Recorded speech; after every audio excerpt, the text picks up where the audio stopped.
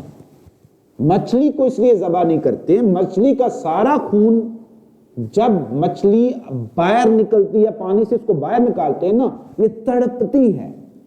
کہتے ہیں فلاں مچھلی کی طرح تڑپ رہا تھا. پانی سے باہر نکالتے ہیں تو اس کے جسم میں آکسیجن کی کمی ہوتی ہے تو وہ تڑپتی ہے. اور یاد رکھنا جب بھی مچھلی پانی سے باہر نکلے گی تڑپے گی. جب تڑپے گی تو کیا ہوتا ہے، اس کا سارا خون گلز میں چل جاتا ہے اور گلز کو ہم تو ویسے ہی پھینک دیتے ہیں، حرام ہے، کھانا نہیں چاہیے. تو اس لیے مچھلی کو ذبح نہیں کرتے. اور وہ مچھلی جو پانی سے باہر نکل کے مرے گی تڑپ کے، وہ حلال ہوتی ہے. جو پانی کے اندر مرے گی چونکہ وہ تڑپ کے نہیں مر رہی ہے، اس کی کوئی اور ریزن ہو سکتی ہے، نیچرل ڈیتھ ہو سکتی ہے، لہٰذا وہ حرام ہوتی ہے. تو یہ مچھلی کو ذبح نہ کرنے کا کنسیپٹ ہے. تو مذہب کے اندر ہر چیز اللہ نے آپ کے لیے مذہب نازل اس لیے کیا کہ آپ کا فائدہ ہو. یار مذہب کوئی سیپریٹ چیز نہیں ہے. مذہب کی جتنی بھی چیزیں ہیں ان کی چھوٹی سی ریسرچ کو سائنس کہتے ہیں. ایک چھوٹا سا پہلو ہے. جو ریسرچ ہوتی جا رہی ہے وہ سائنس بنتی جا رہی ہے. جو ریسرچ ابھی تک نہیں وہ سائنس ہر جگہ ایگزسٹ کرتی ہے، ہر جگہ ایگزسٹ ہے. ہاں ہمارا نالج ایگزسٹ نہیں کرتا. سائنس ہر جگہ موجود ہے کہ اس کائنات سے باہر کون سی کائنات ہے، کیوں حدود اللہ سے ہم باہر کون سی حدود ہیں. یونیورس کے باہر بھی ایک یونیورس ہے، وہ سائنس ایگزسٹ کر رہی ہے لیکن اس کا نالج ہمارے پاس ابھی تک نہیں پہنچا. ہوپفلی آپ کو آج کے اس ویڈیو سے کچھ نہ کچھ سمجھ آیا ہوگا اور اپنے کمنٹ سیکشن کے اندر کمنٹ ضرور کیے گئے. برائے مہربانی فتوے نہ لگایا کریں یار، ہمیشہ لوجیکلی بات کیا کریں. اگر آپ میری بات سے ڈس ایگری کرتے ہیں تو آپ ڈس ایگری کریں. اب بڑے مہذب طریقے سے ڈس ایگری، میں آپ سے ڈس ایگری اگر باتوں پر کرتا ہوں تو بڑے مہذب طریقے سے یار میں ڈس ایگری کرتا ہوں. تو فتوے نہ بانٹا کریں، یونائٹ ہو آج کے محبت سے، پیار محبت. انٹلیکچوئل ہمیشہ پیار محبت سے بات کرتے ہیں اور ہوائی باتوں پر نہیں چلتے ہیں. تو اپنا بہت زیادہ خیال رکھیے گا، خوش رہیے گا، خوش رکھیے گا، دعا میں یاد رکھیے گا. ملیں گے ایک چھوٹی سی بریک کے بعد. اللہ حافظ، اللہ نگہبان۔